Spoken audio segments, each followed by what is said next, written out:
Kids and people, teenagers, saying attack Sandy Hook. What do you think of that?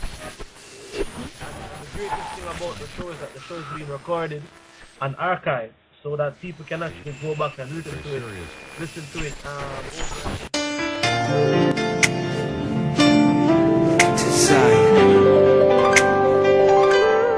I was lost, but now I'm found.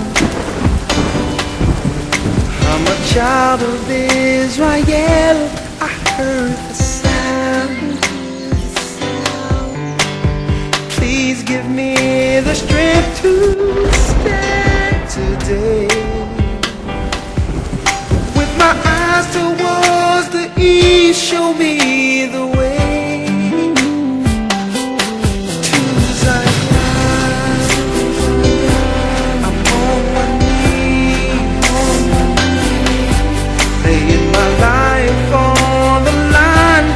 Begging, please don't let me fall. Give me the strength. Place my feet, Lord, guide my path. Show me the way to Zion. I feel the Spirit calling me, drawing me back home. With my family, I know it won't be long. When are you gonna look for me? Think I'll be gone home. Yeah, Israel is calling us back home to Zion. Yes. Shalom everyone. Welcome to another episode of the Search Engine International, and I'm your host, Brother Gaja. Doing it for the next 4 hours. Okay, boy, am I the only one glad that all this foolishness is over? Yeah? Alright, man, sit back, make a cup of tea, grab your pen and paper. It's gonna be an interesting show tonight. Alright, I have a few guests coming in. First, we're gonna talk with Rick Farron, who's an ex-Jehovah Witness, and he's been doing a lot of work trying to expose the Jehovah Witness for what they are. You understand me? So sit back, and we're gonna deal with that. All right? I'll talk back to you after this track. Got to be true to myself. Hey, listen. If you can't be true to yourself, man, who are you gonna be true to? Yeah?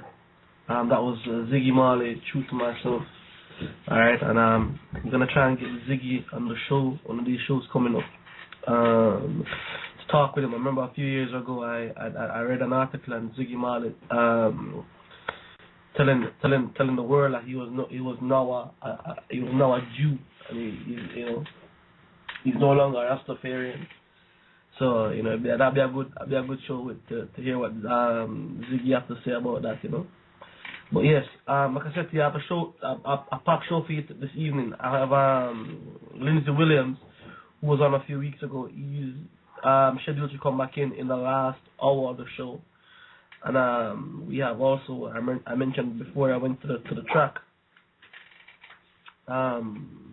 We have Rick Farron for the next that will coming in, the ex-Jehovah Witness priest, and also K Rhino. We lost him last week during the show. It was gonna be back on next week as well. I'm gonna speak with one of his elders in the Nation of Islam. So that should be very interesting. I mean, brother K Rhino was very, very, very interested in hearing what we're saying, So big up to the brother. All right. Let me see. Yes, Alora is here with us.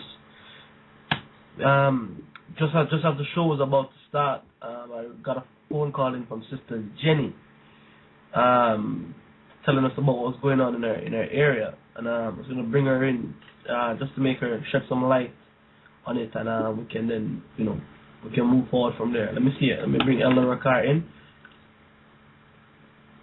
Shalom, Elder. Shalom, how are you? I feel a lot better than I was a couple of days ago. Praise to the Father. You know?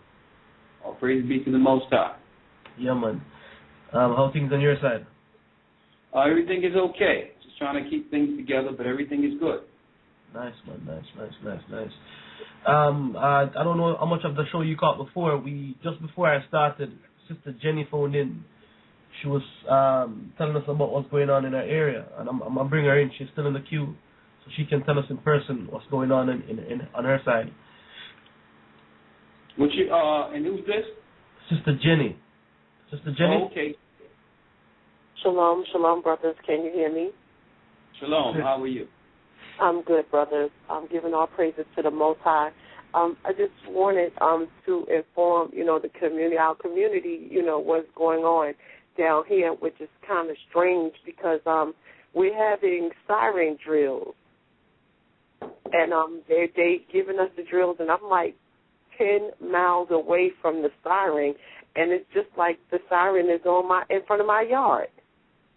This thing is so loud from 10 miles away, and they're telling us if we hear this, it's best for us to report to the school.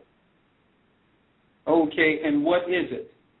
I mean, matter of fact, what city and state are you residing in? I'm in South Carolina. South Carolina. Yes. And where did the meeting take place to let you know what to do? Was this something that was reported through the news, what to do, or? Through where we have local papers, they informed us that they were having, first of all, they just put this siren here. This is the second time they did it. And they put this siren up here. And, I mean, I'm 10 miles away, and I can hear it in my bed. And they're saying that this particular siren goes off when? What in particular? What in particular is they saying the drill is for? Okay, the instructions that they're giving us, they're using it as weather. They're saying it's for weather. And we got new police cars, we got new bikes, we got new police trucks, we got the whole new everything going down here. And we in a full area. South Carolina, what type of weather are you used to getting? Well, we have nice weather, but right now everybody down here is sick. Most of us have the flu. We usually have good weather. When up north is cold, we're normally in T-shirts. And if it gets cold, it's cold in the morning, but by the afternoon, your jacket is off. So weather is not the biggest factor. Weather past us. Past us. So they're telling us if they're getting us used to hearing this drill, and they did it today. And they're getting us used to it if we hear it because, we're now on one frequency. So all the radio, the TV, and the phone. And if if they tell us that we hear it, then we hear the siren, come up to the school. Okay, come up to the school to do what? What is going to the school going to do? What are they saying? That's the safe haven. Excuse me? That's the safe haven. That's the safe house. That's where we would be. So you heard the siren, right? Yes. Did you go to the school? No, this was the test day. This was a second test. This was the second time we did testing. So they're getting us used to hearing it and getting our ears used to hearing it. Okay. All right, so we're going to just ask what's going on. Obviously, they're getting everyone prepared for this Madrid fault line thing. Well, I just asked for us, and like I said, most of us down here, we're sick with the flu, so the fight is kind of out of most of us. When you say the flu, what are you getting it through? You're not, see, what's happening is the flu shot is it carries contagious period within the first 10 days of someone else getting a flu shot. So even if you don't get a flu shot, if you're around someone who's taken it, there's a 10-day period in which it's infectious, in which they can spread it to other people. Wow. Well, it's rough. I don't live in fear, but it's just rough. Yeah. It's just a little rough. But like I said, I ask that y'all pray for us, and keep us in your prayers. We definitely pray for you, sister, and just keep your eyes open and make sure you have a passport and be able to displace yourself if necessary. All right. Thank you. Shalom, brothers. All right. Shalom. Shalom, sister. Shalom. Yeah, man. You know what, man? That flu thing's crazy. You know something? I don't think it's just no normal flu going on, man. They're lacing this thing with demons. I was sick. Yeah. You know, last week after I spoke to you, I've been in bed up until yesterday. That's amazing. Yeah, I'll tell you this. It's not a normal flu. A matter of fact, there was a meeting, a Pentagon meeting that someone slipped on YouTube to show that they're going to slip in the swine flu, an adjuvant that attacks the spirit of emotional, or what they would claim is the God gene, to make one spiritual, or they link to the Most High. The temple is in the head. So the guy at the Pentagon asked, well, how can we best bring forth this protocol within society? And the Satanist scientists who were there said, well, we're thinking about moving it through the flu vaccines. So it's between the flu vaccines, also the immune deficiencies with vaccines, with a cocktail of bad diet and no nutrients in the food, along with putting aluminum, barium, and all types of different toxins in the air through chemtrails. That whole cocktail leads to vulnerability. Yo, listen, man. Let me tell you, I've never been this ill in my life, never. So I know this thing ain't normal, Okay. You get me? Yo, trust man, praise the Father, man, because it was bleaky. It was bleaky a couple of days ago. Okay. Yeah, man. Well, hope everything is okay. You know what I mean? We got to keep this thing going. Yeah, man, for real, man. Understand? Go ahead, I'm listening to you. Well, today for today's show, we have a ex-Jehovah's Witness coming in. Just trying to bring him in at the minute. I don't know what's taking him so long, but we're gonna just give him a minute to sort out. But in the meantime, we do have some questions and comments coming in from brothers. I don't know if you want to open the line and take some of the calls while we wait for the guests to come in. Well, I wouldn't mind that, but first and foremost, I was wondering what was the possibility of. I know we put out there that the brother K. Reno, who was on last week, would at least have the next half hour or 30 minutes to answer questions from the listeners. I don't know if there was any follow-up on that. I think that's where it's coming from. I think a lot of them questions are coming from last week. So is it possible he can grab K. Reno on while we're waiting for the other guests? Just putting that out there. Brother K. Reno is going to be back on next week. And he's next coming week. on. Okay, all right. Well, just open up the line. That's fine. All right, then, cool. Good. Yeah, I'll see another brother here, Brother Mike, with a question. Let's bring him in. Shalom. Hello, shalom. Shalom. Yeah, based on what the sister was saying earlier, I live in LA, and there's a little problem where there's a lot of helicopters flying around. I mean, especially at night, like several times over where I live, so I don't know if people are having that problem. It's kind of, it makes you paranoid. It's insane. I mean, this is happening morning to night, but especially at night.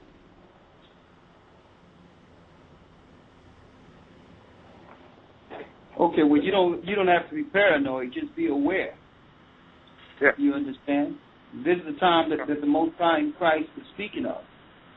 And I was mentioning earlier in a conversation today that right now the program and the Satanists who are over government of this earth, for years, they're programming through television and through education, or what they call education, which is miseducation, have worked on the population. But now, the Most High has sent the spirit in which people are awakening out of sleep. Now, they're ramping up their program, knowing that Satan have a short time. So they can't work in the dark anymore. For years, they've been working in the dark, and through our ignorance, we've been helping Satan with his program, through our worshiping and the works of our hands, helping his society grow and helping his corporation build a construct that will eventually fight against the Most High. But now, the Most High God, Ahaya, have awakened the masses to what's going on, have awakened the children of Israel. So now, not only are we waking up to the truth of who we are and what the real program is, we're also awakened to the devices of Satan that have separated us from the Most High, and we don't want to participate in their worship and their construct. So now Satan have no recourse, him and his satanic religions, along with his political fraternity leaders under the Masonic order, they have no recourse now but to take their military force. Their false flags are not working anymore. So now what they're going to do is they're going to make these things up like they did with the Sandy Hook thing. They're going to make up scenarios in which they can engage the population through false flag natural disasters. Okay? So that's what you're seeing now. It's more so a fear tactic, like the beginning of any war. Usually you see the marching, you see the noise, you hear the sound, you see the weaponry, and it lets the enemies know that the army force or the military force will soon. So that's what you're seeing now.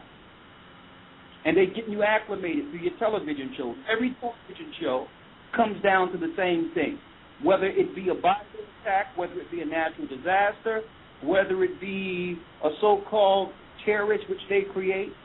No matter what the storyline is, the end result of that is the population are being programmed to accept a high military intervention within society. That's what we're being programmed to understand.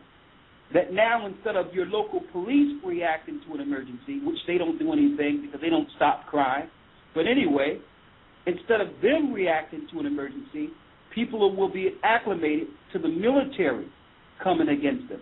And that's why Christ said about the devastation of abominations. He warned us even in 70 AD, and a lot of us didn't listen, that when you shall see Jerusalem compassed with armies, flee into the mountains, flee into the wilderness. You understand? And that's our crying sound to say, listen, okay, the Most High have now awakened the people.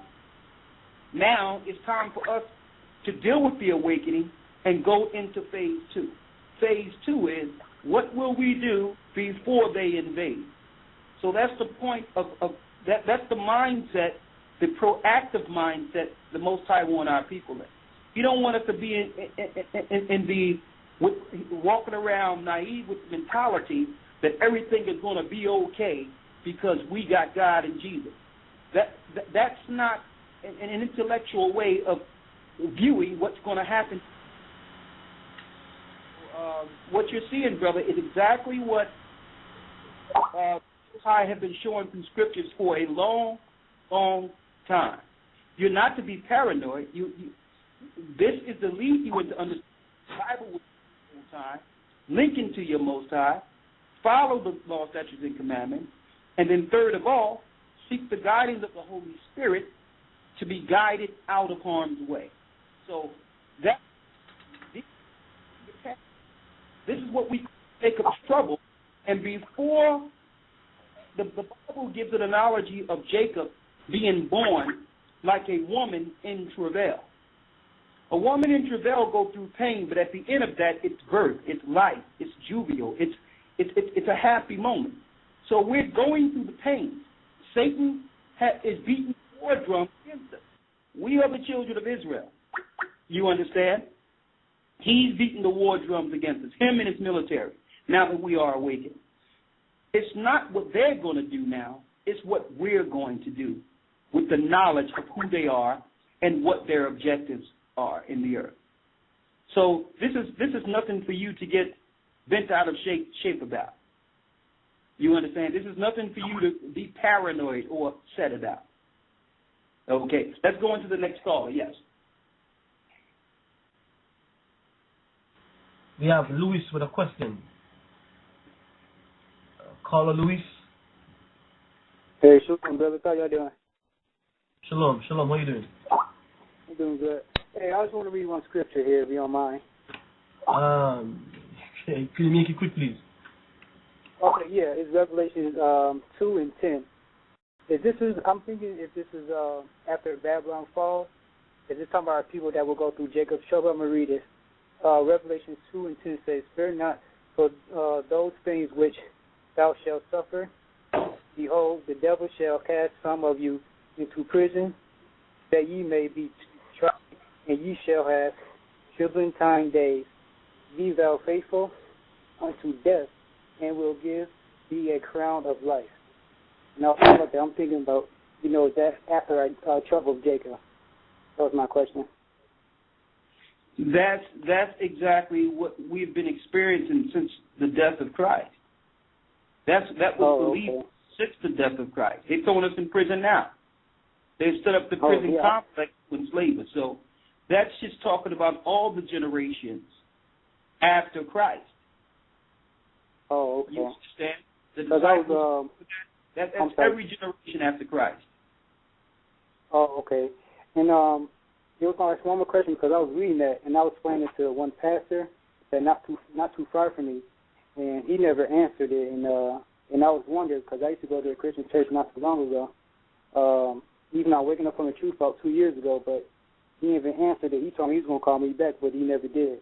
And I was asking just to read, if I can read one scripture. He told me he's going to call me back, like he never did. So, I mean, when I was in church before, I never heard about stuff like that before in church. You know what I'm saying? Yeah, and that's something there. Well, at least you're hearing it now. All praise be to the Most High that He's awakening you. Yeah. And I'm sorry, one more question, Brother Carr. Sorry about that, brother. Where I can find that, even though in Exodus chapter 20, verse 8 say, "Remember the Sabbath day to keep it holy," even though that's Friday night through Saturday night, where, I can find that either in Scripture or history. You know where I can look that up at? When you go to Genesis, yes. When you go to Genesis, the first chapter, and it talks about creation, what it say was the first or second or third day? The evening and the morning was the first day. First day, there you go. Okay. So that's telling you that the day begins with evening first, because darkness came before light. That's common sense. Like you said, let there be light, and there's dark before light. Exactly. Yep. When there's no light, when there's a room void of light, it's what? Darkness. Darkness is first. So when the sun go down on the beginning of the seventh day, which is, we don't call it Friday or Saturday, we call it so-called Friday or Saturday, because these are Roman names. Yep, these are Roman names, that's right. The sixth day, according to their Roman name, is Friday sundown. Oh, okay. I got you. Okay. Thank you very much, man. And I want to put this out there, too, for those who might get confused, because they got a lot of these things online and all that. There's no such thing as a weekly lunar Sabbath. You don't Sabbaths from the moon, okay? It's every seventh day, and it's been that way since creation. Okay. All right. Yep, and I thank you very much, because I was reading, I forgot what scripture was before I hang up. I don't want to talk too long, but like when Christ resurrected from the dead, even though they took Easter Day, even though it's Passover, and I forgot the lady name, I think it was Mary, she was looking for Christ, and that he told that he was already resurrected from the dead. I forgot what scripture that was, but I remember that part, though. That was another thing they taught lies to us back in our slave days for our forefathers. I'm glad I'm waiting from the truth there. And I thank you. Okay, bless you, brother. Have a nice one. Shalom.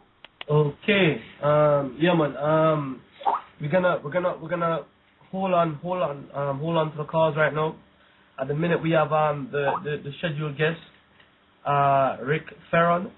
He's in the studio now, and we also have Ed Allen also. And I'm gonna bring these brothers in a minute, so we can talk to them about the Jehovah's Witness organization. Okay. Let me see here. We have Rick Farron. Are you there? I'm right here. Yes. Is it Zechariah or what? Is that your name? No, this is Brother Gaja. I'm the host. Okay, very good. Brother who? Brother Gaja. How are you? I'm doing good, Brother Gaja. Yes. Yeah, man. I heard that you were in the queue listening before. Yeah. In fact, I was in contact with Zechariah. I guess he's your front man for this program, but I'm here and ready to go. All right, man. You know what? It was a bit of a rush for me. Also getting the show prepared. So I'm gonna give you the mic and in a sec for you just to introduce yourself to the listeners. But before I do that, I'm gonna also bring in Ed Allen. Hello. Yeah. Hi, Rick. It's Ed Allen. Hi, Ed. How you doing? This is good to hear you. Yep. Oh, thank you. All right. So I guess the mic's yours, and you can go ahead and introduce yourself to the listeners and tell us what you're about.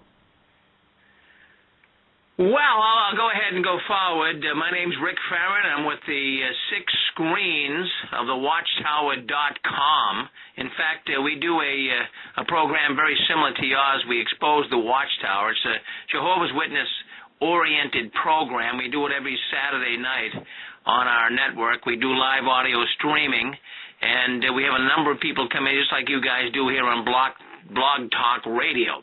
But anyways, I was a Jehovah's Witness for close to 50 years of my life, and it was basically born into it, a third-generation Jehovah's Witness. But as I got older, I'm 64 years old now, but as I got older, I began to see that the teachings weren't correct, so I began to distance myself from it. And what is interesting about this whole thing is when you do get out of the Watchtower, in other words, if you say, look, I've had enough, I no longer want to be one of Jehovah's Witnesses, I mean, they will shun you. All the members, the family members, and what have you will have nothing to do with you. They will treat you as spiritually dead. Did you know that? Nah, I had no idea about that. No, I didn't know. Whenever I encounter Jehovah's Witness in the streets, they don't want to talk to me. So I've never gone too much. But I am interested though in what you're talking about, the Watchtower Society. Would you be able to give me some background information on that, and what it is, and who started it, and so on? Well, it was started by a man by the name of Charles Taze Russell. He was from Pittsburgh, Pennsylvania. And we're going to go roll the clock back all the way to about 1870, 1875 in that area when he started the Watchtower organization. And he started printing Watchtower magazines. And Charles Taze Russell was really quite the preacher. I mean, he traveled around the country promulgating his ideas. They called him Pastor Russell. But he was deeply involved in the occult, and he would go over to Egypt, and he would actually involve himself with pyramidology, which is an occultic practice, and he would actually measure the inside chambers of the pyramids, and this is how he would start to begin to at least scam his people, and that the world was going to end. In other words, when he measured the pyramids, it was 1 inch equaled a year. And so when he measured the giant pyramid in Giza, he saw that, by measuring the inner chambers, 1 inch equaling a year, that 1914 would have been the end of the system. But, of course, we know that didn't happen in 1914. And then the Watchtowers made a lot of false predictions. They're nothing but false prophets. And that's exactly what I began to see as I was distancing myself from the Watchtower. Wow. Okay. Elder are you there? Yes, I'm here, but I just want to hear his whole thing out. Like what is it he would like to relate to the world concerning that particular religion? Like, is there things out within the religion that most people don't know? Whatever those things are, we would need you to bring those forth. Well, I'll be glad to do that. I mean, I do a radio program myself every Saturday night, so I'm really familiar with a lot of this stuff. And, it's not really, first of all, let me just say this. I'm not attacking the individual Jehovah's Witness, but for the most part, they're nice people. Almost all of the Jehovah's Witnesses I know are very, very nice people, very good people. But it's the Watchtower Society, the controlling arm of the Watchtower, that I have bones to pick with. These guys really, they control the lives of people in the organization. I call it a cult. I call it a dangerous and a destructive cult. And they control the lives of the people from the cradle to the grave. And I have to, maybe people are hearing this for the first time, but it's a known fact that witnesses have a very different view of Christianity than most people do. I call them counterfeit Christians. They sound like Christians. They come across as Christians, but their message certainly isn't the message of the Bible. Okay, and what would you say their message is? Well, we as Christians and individuals that love Christ and have observed biblical understanding, the Jehovah's Witnesses say that Christ came in 1914. That's when he made his presence. Now, what we've got here, we're in the year 2013. We just crossed that threshold. So they've got almost 100 years of saying Christ already came. They say Christ came to power in 1914. I mean, this is absolutely foolish when you stop and think about it. I mean, where is the evidence of it? Christ is not in power. And the thing that really concerns me to a great deal is many of the Jehovah's Witnesses do not, this goes right over their head. They're not really astute students of the Bible. Well, whatever the Watchtower says, they will believe. They don't really connect with biblical understanding and do research on their own. All of the research is done in what we would say is a circular manner. They only research their Watchtower publications to see where they fit in the world we live in. And that's a dangerous thing. I mean, they are in what I would call a very dangerous and a destructive cult. It certainly isn't Christianity. Right. Let me ask you something. Do they target a particular set of people? Target what, sir? Do they target a particular set of people, Jehovah's Witnesses? Well, Jehovah's Witnesses, I mean, we know them as, nicely dressed, people coming to your door, ringing your doorbell and trying to, at least express their religious views and leave the Watchtower magazine, the Wake magazine with you. We look at them, I mean, many did. I mean, when I was out going door to door myself as a Jehovah's Witness, I'm really flabbergasted. In fact, I'm even upset that many Christians wouldn't, get us, come on inside, Jehovah's Witness, let me talk to you. Have a cup of coffee. Let me tell you about this organization. Christians didn't do that, and they should have. I mean, they should have been aware of the dangerous teachings of the Watchtower. But they would say, well, you guys are doing a nice work, and we'll give you a donation, and boy, it's really nice to see people out doing this work. But, I mean, a lot of Christians and even the general populace do not know the dangers in the Watchtower organization. But tell me something, right? The Watchtower booklet. Who's financing the Watchtower? Where does the finance come from for something like this? Well, let me tell you, I mean, they're not a poor organization. They're not a poor organization at all. They've got branch offices, large facilities all around the world. They have over 90 of them. They occupy a lot of real estate in Brooklyn, right where you guys probably are from. I mean, really, they've been selling real estate off at a record rate. They're trying to cash in and get as much cash as they can. They have so many lawsuits against them right now because of pedophilia. They are really deeply involved in covering up pedophilia and child molestation in their organization. Were you aware of that?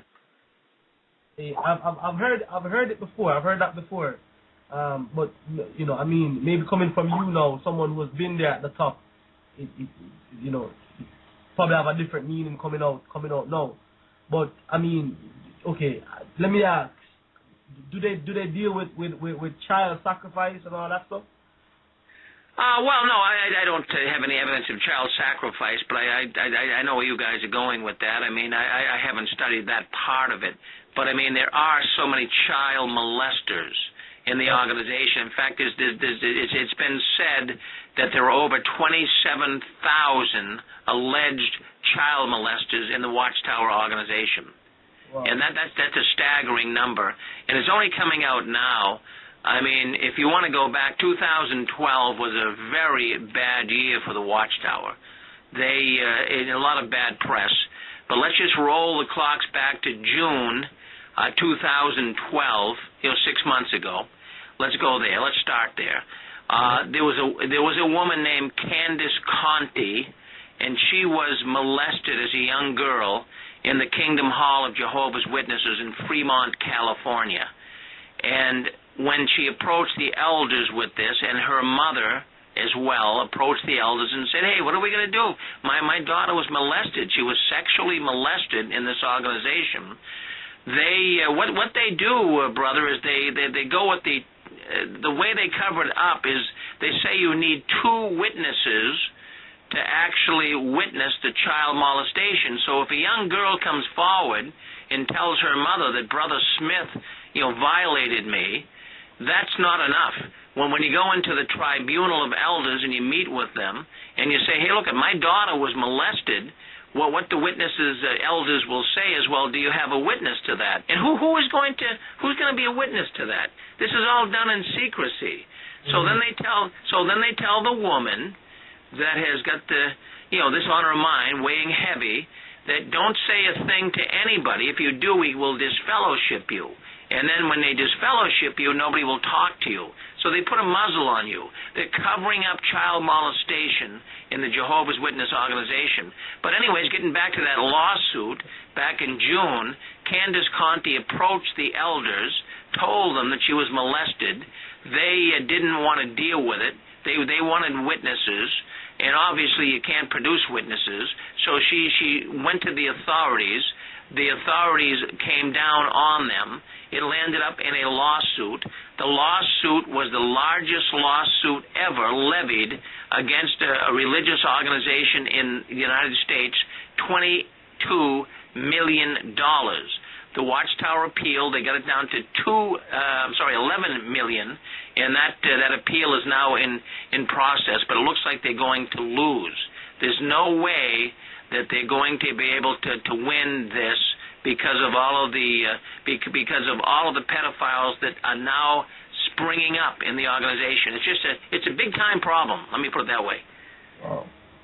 Wow. That's crazy. That's crazy. So so with all of this happening, what do the normal Jehovah's Witness, what do the normal, the everyday good so-called good Christian Jehovah Witness do when they hear all this? They just sit back and accept it? They don't hear it. Well, here's the problem, brother. What the average witness does is they turn a deaf ear. They are instructed not to listen to anything that's negative or critical about the organization. So they turn right away from it. But it is now sinking in. More and more witnesses are now finding out what they're hiding behind. But they're instructed not to listen to any negative, anything at all. If they're on the news, you hear something, in fact, they say that is a voice of Satan. Well, I'll tell you what, just before the show started, we put a little newsletter out telling that we're gonna have an ex-Jehovah's Witness on, and a lot of the people who listen to the show have family who are connected to the Jehovah's Witness, and the family send them messages saying that they are not allowed to listen to ex-Jehovah's Witness members. So I guess that backs up what you're saying, that they're not, that they've been told, they've been programmed or preconditioned not to listen to anybody that has anything to say. Yeah, very good. So when's the program starting? Pretty soon or what? I know the program started a long time. We're live. Oh, you're live now. I mean, we're going right now. That's fine. But I know we got Ed Allen on here too. In fact, we have a radio program ourselves, brother. Okay. Right here, we have on our website 6screensofthewatchtower.com. Right. We do a very similar thing. It's not that we're in competition with each other, but we're very similar to Blog Talk. It's like our own network. And it's really taken off like a rocket. It's unreal. We get more and more people coming in and listening every week. People are starting to see the falsehoods of counterfeit Christianity, and that's a good thing. Yep, true that. I mean, if people are attracted to truth. So if you bring in truth, I guess people will always be tuning in to listen. We here, we are Bible followers. You understand me? Not according to your conventional Christianity. So we are a bit different here as well when you come to when you look at other like religious group. But on this forum here, we do our open discussion. That we keep it, we're not censored more or less. So you can tell us anything here that that you think that we should know, we should look out for when dealing with Jehovah's Witness or dealing with these guys who come to your house. The spells that they're gonna try and cast on you and all of that, and if you have any experience with that, using direct sorcery from Jehovah's Witness. Well, that's exactly right. I mean, that's why that Blog Talk Radio, 6 Screens, Telenetwork, and some of these other networks out there that present this kind of information, it's really good because it is uncensored. In other words, nobody's going to cut you off because you have a voice to speak. So I give you guys kudos. I pat you on the back for that, and thank you for letting people come on and voice their opinions. Yeah, man. So in terms of like high level sorcery. You understand me? High-level Satanism. How, on a scale of 1 to 10, where would we put the Jehovah's Witness? Well, you'd have to put them. I mean, I have to tell you sincerely. I mean, you have to put them right up there. I'd say in the 10 category. I'm going to slide them all the way to the top. They are very much steeped into the occult. There's no question about it. That's one of the things that really got me starting to think about the witnesses and started me finding the exit door at the Kingdom Halls, that's their churches, because I saw this connection with occultism. As I said earlier, the founder, Charles Taze Russell, he was into pyramidology.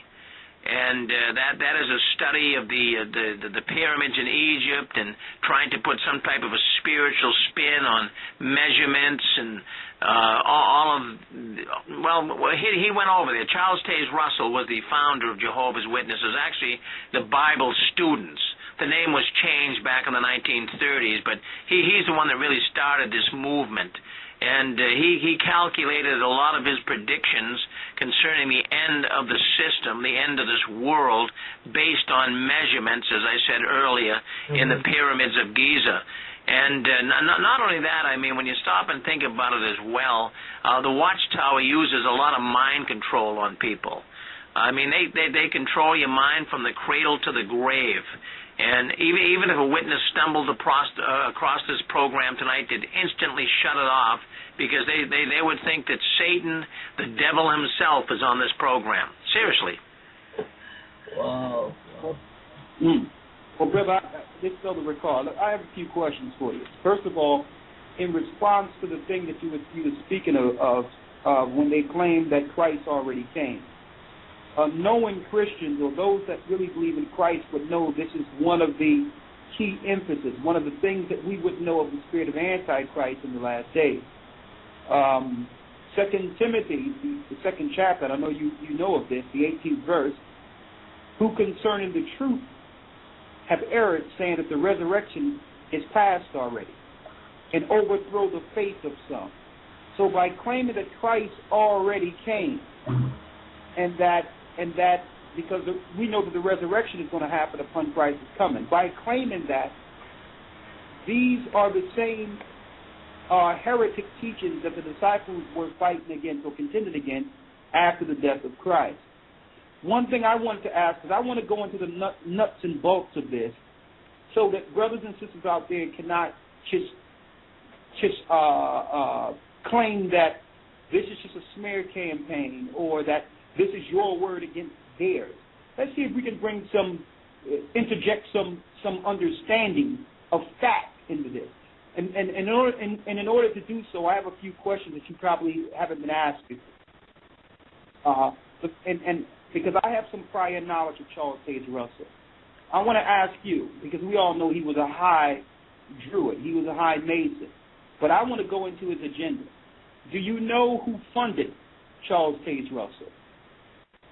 I mean, there's a lot of, I can't say with full certainty, but there was a man by the name of Conley. In fact, he was actually the first president of the Watchtower. Now, you know, if witnesses are listening in here for the first time, they're going to say, what? They never heard this, but they can see it right in their very own publication, in their Proclaimer's book.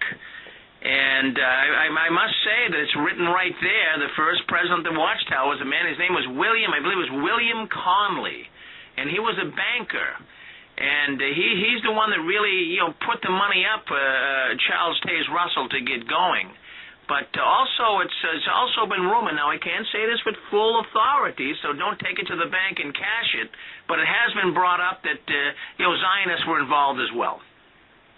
See, that's the point I wanted to go to, because I'm with you that Connolly was also a part of it, but there was an orchestrated agenda through Zionists with his agenda, knowing that America was coming into a new age of education against the populace within the United States.